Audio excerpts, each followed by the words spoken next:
नमस्कार, India voice देख रहे हैं आप और मैं हूं आपके साथ Shivam Dubey.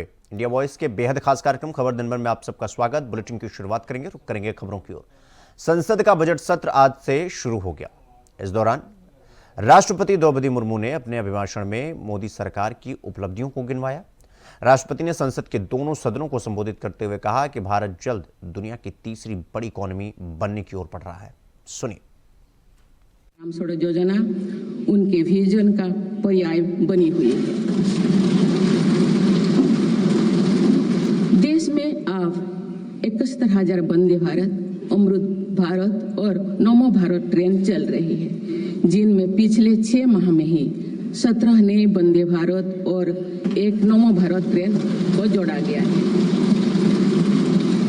One nation one election और वक्फ अधिनियम संशोधन जैसे कई महत्वपूर्ण विषयों पर भी सरकार ने तेज गति से कदम आगे बढ़ाए। माननीय सदस्यगण, मेरी सरकार के 1 दशक के कार्यकाल ने विकसित भारत की यात्रा को नई ऊर्जा दी है। विकसित भारत के विजन में जन भागीदारी का सामूहिक सामर्थ्य है। देश की आर्थिक उन्नति का रोड मैप है।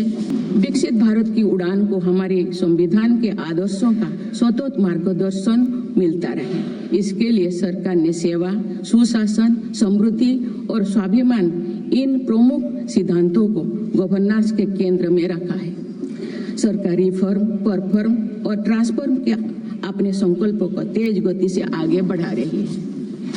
मेरी सरकार का मंत्र है सबका साथ, सबका विकास, सबका विश्वास और सबका प्रयास, और इस मंत्रों का एक ही लक्ष्य है, विकसित भारत का निर्माण।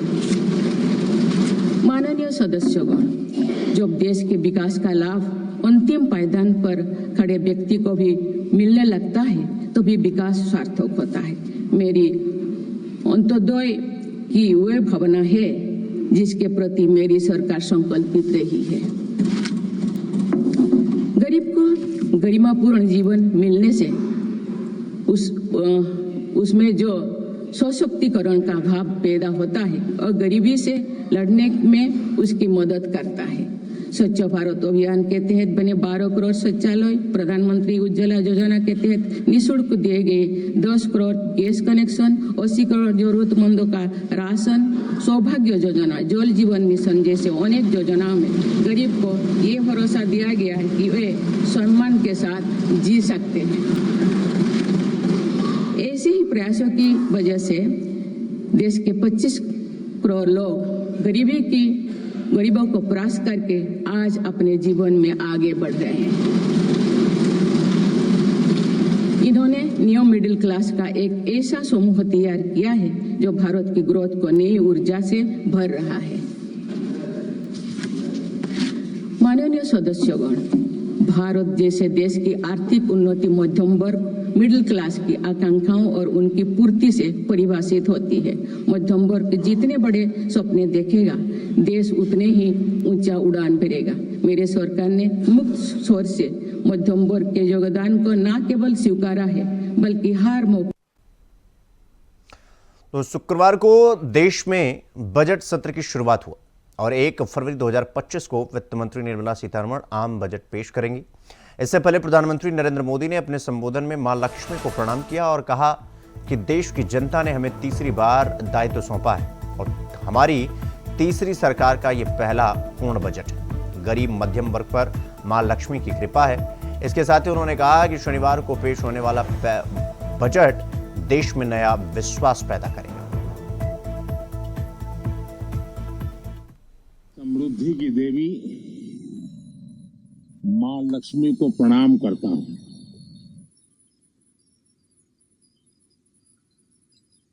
और ऐसे अवसर पर सदियों से हमारे यहां मां लक्ष्मी का पुण्य स्मरण किया जाता है। सिद्धि बुद्धि प्रदे देवी, सिद्धि बुद्धि प्रदे देवी, भुक्ति मुक्ति प्रदायिनी, भुक्ति मुक्ति प्रदायिनी। मंत्र मूर्ते सदा देवी, मंत्र मूर्ते सदा देवी, महालक्ष्मी नमोस्तुते, महालक्ष्मी नमोस्तुते। मां लक्ष्मी हमें सिद्धि और विवेक देती है, समृद्धि और कल्याण भी देती है। मैं मां लक्ष्मी से प्रार्थना करता हूं कि देश के हर गरीब एवं मध्यम वर्ग समुदाय पर मां लक्ष्मी की विशेष कृपा रहे। साथियों, हमारे गणतंत्र के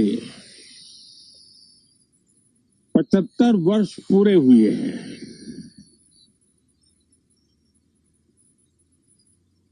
और ये हर देशवासी के लिए सर्वाधिक गौरवपूर्ण है और विश्व के लोकतांत्रिक जगत के लिए भी भारत का ये सामर्थ्य अपनी एक विशेष स्थान बनाता है। साथियों, ये देश की जनता ने मुझे तीसरी बार ये दायित्व दिया है और इस तीसरे कार्यकाल का ये पहला पूर्ण बजट है और मैं विश्वास से कह सकता हूं कि 2047 जब आजादी के 100 साल होंगे, विकसित भारत का जो संकल्प देश ने लिया है, ये बजट सत्र, ये बजट एक नया विश्वास पैदा करेगा, नई ऊर्जा देगा कि देश जब आजादी के 100 साल मनाएगा तब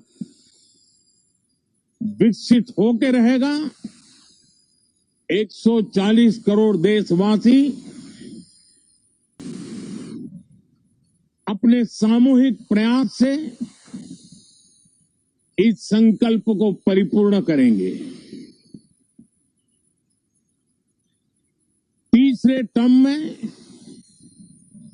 हम मिशन मोड में देश को सर्वांगीण विकास की दिशा में, चाहे वो भौगोलिक रूप से हो, सामाजिक रूप से हो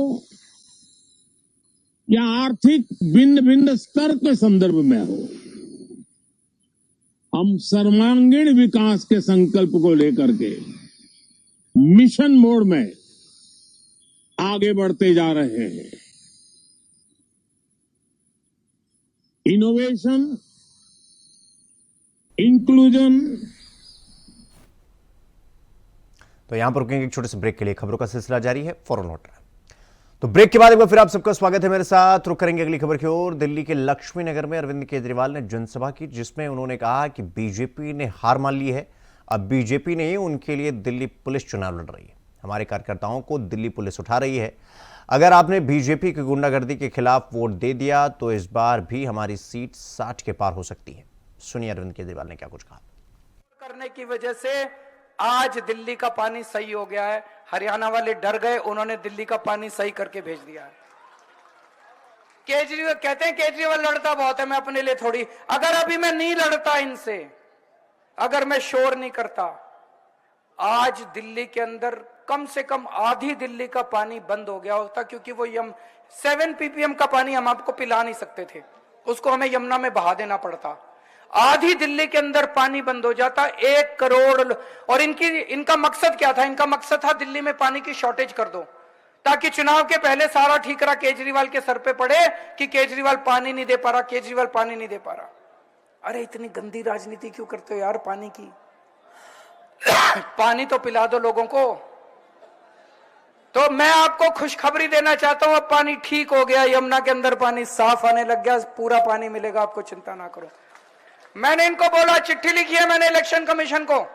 इलेक्शन कमीशन ने धमकी दी आपको जेल क्यों ना भेजा जाए। मैंने कहा भेज दो, मेरे को चिंता नहीं है, लेकिन मेरी आवाज नहीं दबा सकते, जो सजा देनी है दे दो। मैं दिल्ली के लोगों को जहर का पानी किसी हालत में नहीं पीने दूंगा। एक मैं अपनी सारी मां बहनों से अपील करना चाहता हूं। बहुत सारी मां बहनें आई हुई हैं। एक सर्वे आया है, उस सर्वे के मुताबिक दिल्ली की लगभग सारी महिलाएं आम आदमी पार्टी को वोट दे रही हैं। मैं समझता हूं महिलाएं पुरुषों से ज्यादा समझदार होती हैं। ये पुरुष तो फिर भी 2-4 भटक जाते हैं, कोई कांग्रेस की तरफ, कोई बीजेपी की तरफ। घर तो औरतों को ही संभालना पड़ता है, बच्चे भी औरतों को पालने हैं, किचन भी औरतों को चलानी है, घर के खर्चे भी उनको देखने हैं। तो वो औरतें तो देख रही है, अभी काम तो केजरीवाल ही आएगा, ये बाकी बीजेपी कांग्रेस में कुछ नहीं पड़ा। तो मैं सभी औरतों को कहना चाहता हूं, अपने अपने घर के मर्दों को बिठा के थोड़ा समझाना, उनको कहना ये बीजेपी कांग्रेस में कुछ नहीं पड़ा, पार्टीबाजी में कुछ नहीं पड़ा। क्या रखा है पार्टीबाजी में? कोई कहता मैं बीजेपी में, और क्या दे दिया बीजेपी वालों ने? कोई कहेगा मैं जन्म जन्म से कांग्रेसी हूं, क्या मिल गया कांग्रेसी जन्म जन्म से? अपनी सोचो, अपने परिवार की सोचो, अपने बच्चों के भविष्य की सोचो, वो तो केजरीवाल ही कर सकता है। चाहे बीजेपी की हो चाहे कांग्रेस की हो, काम तो केजरीवाल आएगा। तो सारी महिलाएं, एक बार अगर घर की महिला बोल देना मर्द को कि खबरदार किसी को वोट दिया तो वो वोट फिर झाड़ू को ही देगा। तो सबकी ड्यूटी लगा के जा रहा हूं मैं अपनी मां बहनों की, कि अपने अपने घर के मर्दों को समझाना। अब आखिरी बात, यहां से पिछली बार आप लोगों ने बीजेपी का एमएलए बनाया था, वो 5 साल लड़ा तो बहुत मेरे से, काम नहीं करे उसने। खूब लड़ाई करता था, खूब गालियां देता था, जम के लड़ता था। मैंने कई बार उसको ला के बोला, मैंने कहा यार सीवर ठीक करा ले, पानी ठीक करा ले, मोहल्ला क्लिनिक बनवा ले, सीसीटीवी। माना नहीं। मैंने कहा क्यों? बोला जी आपको क्रेडिट मिल जाएगा। मैंने कहा क्रेडिट तू ले ले सारा, जनता को तो तंग मत कर। तो एक वो है कि जिसकी सरकार हो उसी का एमएलए होना चाहिए, ताकि काम हो जाए आपके सारे। तो दिल्ली विधानसभा चुनाव की तारीख अब नजदीक है, और इस बीच प्रधानमंत्री नरेंद्र मोदी ने शुक्रवार को दिल्ली के द्वारका में रैली को संबोधित किया। इस दौरान उन्होंने कहा कि वोटिंग में बस 5 दिन बचे हैं।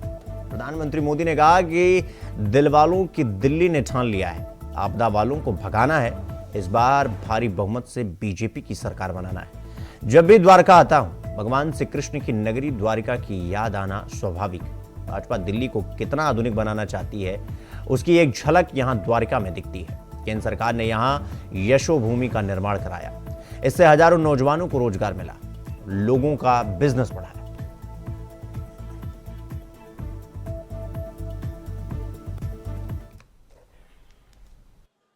आपदा ने सबके साथ सिर्फ लड़ाई झगड़ा ही किया है। ये आपदा वाले केंद्र सरकार से लड़ते हैं, ये हरियाणा वालों से लड़ते हैं, ये यूपी वालों से लड़ते हैं। ये केंद्र सरकार की योजना यहां लागू नहीं होने देते।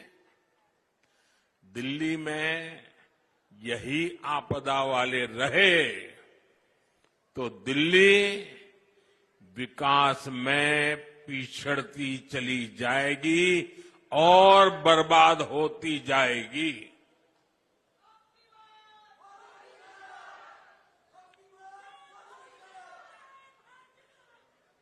दिल्ली वासियों, दिल्ली में तकरार वाली नहीं, तालमेल वाली सरकार चाहिए।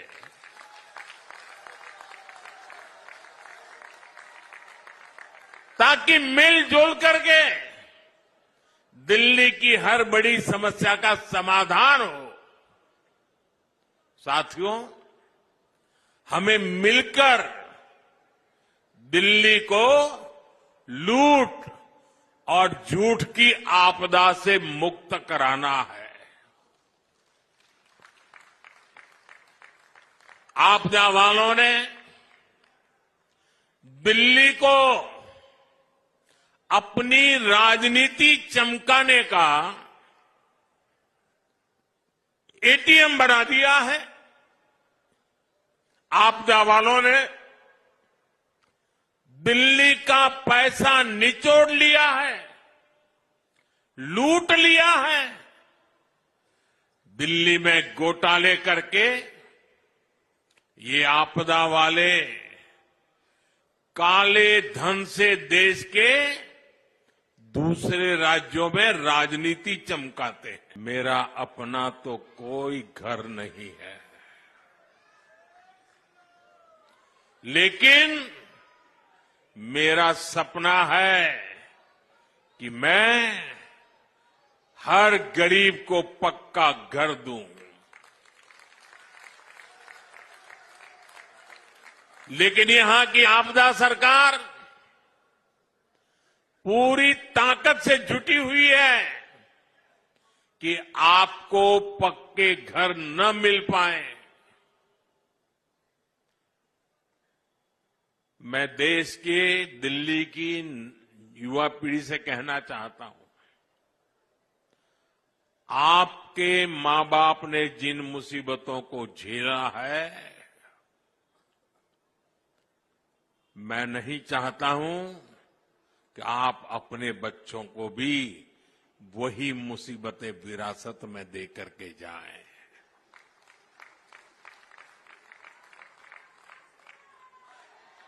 और इसलिए दिन रात मेहनत करके हम जो घर बनाते भी हैं, वो घर गरीबों को सौंपने की आखिरी प्रक्रिया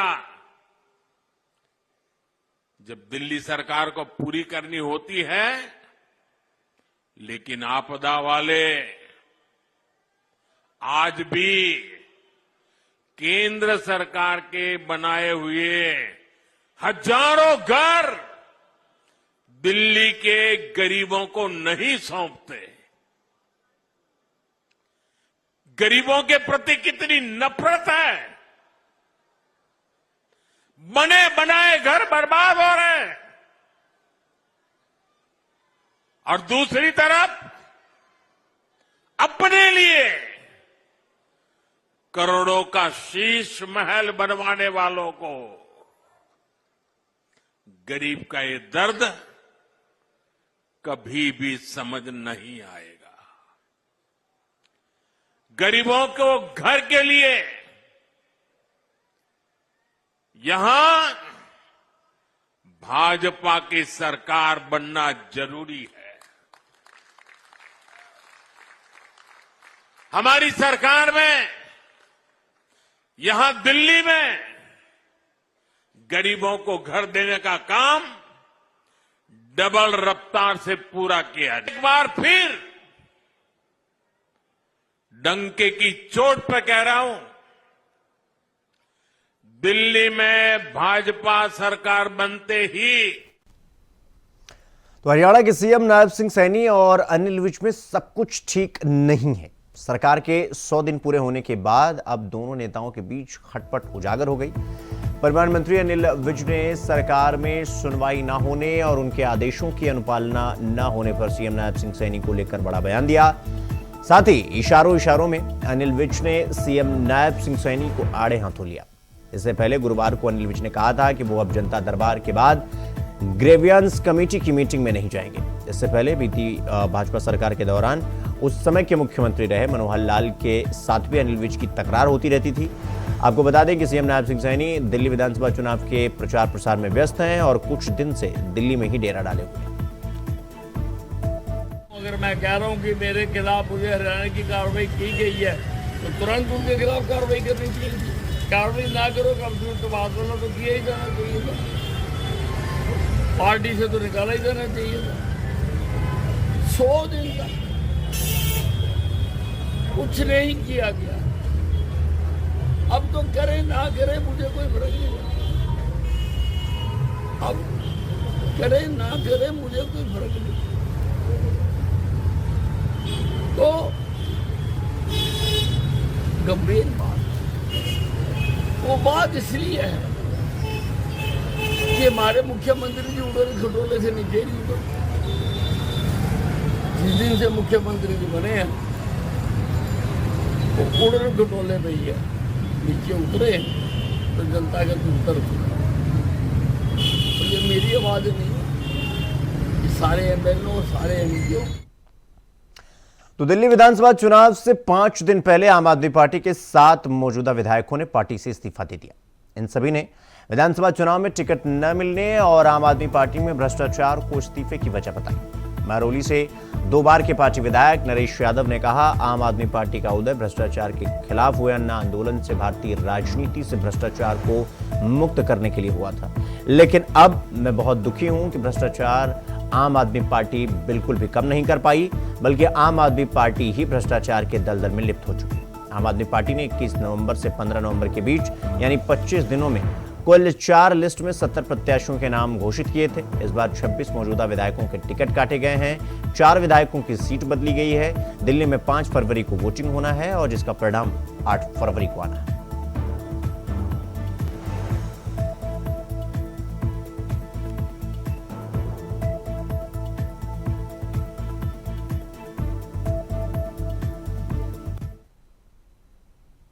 तो अगली खबर लखनऊ से है, जहां समाजवादी पार्टी के अध्यक्ष अखिलेश यादव ने सोशल मीडिया प्लेटफॉर्म एक्स पर पोस्ट कर महाकुंभ में बेहतर व्यवस्था को लेकर सरकार को सुझाव दिया। उन्होंने कहा कि भोजन पानी के लिए ढाबे और भंडारों का आयोजन किया जाए, प्रदेश भर से मेडिकल और पैरामेडिकल स्टाफ की व्यवस्था हो और उन्हें फंसे हुए लोगों तक पहुंचाने की सुविधा दी जाए। वाहनों के लिए पेट्रोल डीजल की आपूर्ति सुनिश्चित करने, दवा की दुकानों को 24/7 खुला रखने और जरूरतमंदों को कपड़े और कंबल वितरित करने की मांग की। तो खबर लखनऊ से है, जहां समाजवादी पार्टी की नई होर्डिंग से सियासी हलचल तेज हो चुकी है। दरअसल समाजवादी पार्टी कार्यालय के बाहर पोस्टर लगा है जिसमें यह लिखा है कि राम के नाम का चंदा नहीं चाहिए, ना मंदिर का धंधा चाहिए। पोस्टर समाजवादी पार्टी के नेता प्रदीप सुनकर ने लगाया है।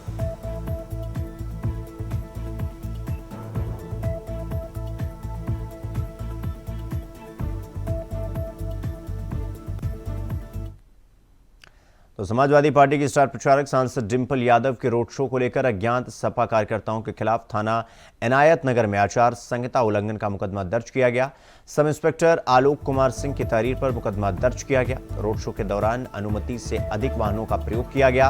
रायबरेली हाईवे के दोनों लेन को जाम कर दिया गया था। व्यवस्था में तैनात थाना इनायत नगर के उप निरीक्षक आलोक कुमार सिंह ने आरोप लगाया कि काफिले के लिए कुल 85 वाहनों की अनुमति थी। इसमें 50 2 पहिया, 25 4 पहिया छोटे वाहन और 10 एसयूवी के लिए ही आवेदन किया गया था। ध्वनि विस्तारक यंत्र भी स्वीकृति से अधिक प्रयोग हो रहे थे।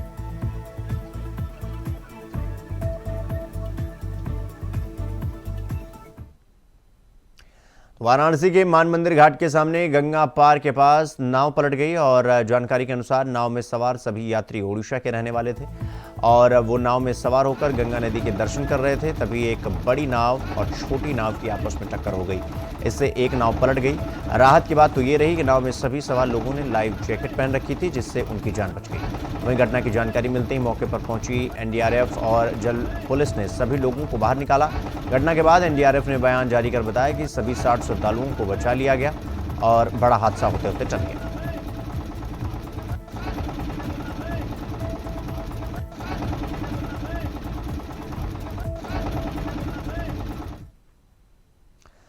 तो उत्तर प्रदेश के गाजीपुर में बड़ी सड़क दुर्घटना हो गई। वाराणसी गाजीपुर 4 लेन पर महाकुंभ से लौट रहे श्रद्धालुओं के पिकअप का डाला टूट गया। इससे उसमें बैठे लोग सड़क पर गिर गए और पीछे से तेज रफ्तार आ रही ट्रक उन पर चढ़ गई। घटना की सूचना मिलते ही पुलिस मौके पर पहुंची। वाराणसी गाजीपुर मार्ग पर उस्मी कला मोड़ के पास एक डंपर ने श्रद्धालुओं से भरे पिकअप को टक्कर मार दी।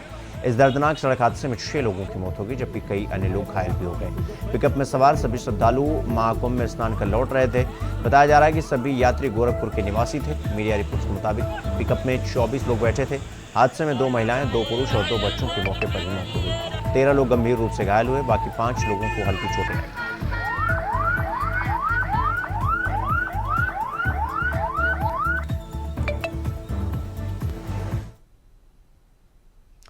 वहीं जौनपुर के श्री गणेश राय इंटर कॉलेज के गेट पर 11वीं के छात्र को गोली मार दी गई और छात्र के गले में दाहिनी तरफ गोली लगी। स्थिति गंभीर होने के कारण उसे ट्रॉमा सेंटर वाराणसी रेफर किया गया। 11वीं की अर्धवार्षिक परीक्षा देकर छात्र आदर्श कुमार सिंह बाहर निकला था। इस दौरान नकाबपोशों ने वारदात को अंजाम दिया। मामला चंदवक थाना क्षेत्र का है। छात्र 11वीं का कॉमर्स का पेपर था और छात्र बोटसर गांव का रहने वाला था। इसे दिन दहाड़े फायरिंग की गई और इस फायरिंग से पूरे इलाके में दहशत का माहौल हुआ। गोली की आवाज़ सुनते ही लोग मौके पर पहुंचे और साथी छात्रों ने बाइक सवार बदमाशों को पकड़ने का प्रयास भी किया, लेकिन मौजूद लोगों ने घटना की सूचना पुलिस को दी। मौके पर पहुंची पुलिस ने अस्पताल में उसको भर्ती करवाकर आगे की जांच पड़ताल शुरू कर दी। हालांकि छात्र की स्थिति या स्वास्थ्य गंभीर बना। दिनांक 31/1/2025 को थाना चंदवक पर एक सूचना मिली कि श्री गणेश राय पीजी कॉलेज कर्रा, जहां छात्रों के बीच विवाद हुआ और गोली चली है। इस सूचना पर पुलिस। तो लखनऊ के भिखारियों के लिए एक सुनहरा मौका है। अब उन्हें इस भीख मांगने की मजबूरी से निजात मिलने वाली है। जी हां, अब भिखारियों को अपनी रोजी रोटी के लिए सड़कों पर दर-बदर भटकना नहीं होगा। वो अपनी मेहनत की कमाई से अपना घर चला सकते हैं। दरअसल लखनऊ में भीख मांगने वालों को सफाई कर्मचारी की नौकरी प्रदान करने के लिए विशेष कैंप आयोजित किया जा रहा है। इस कैंप के जरिए उन्हें आउटसोर्सिंग के माध्यम से नौकरी उपलब्ध कराई जाएगी। ये कैंप 3 और 4 फरवरी को राजधानी के विभिन्न इलाकों में लगाया जाएगा और बाल भिक्षावृत्ति करने वाले बच्चों को भी इस कैंप के माध्यम से चिन्हित किया गया है।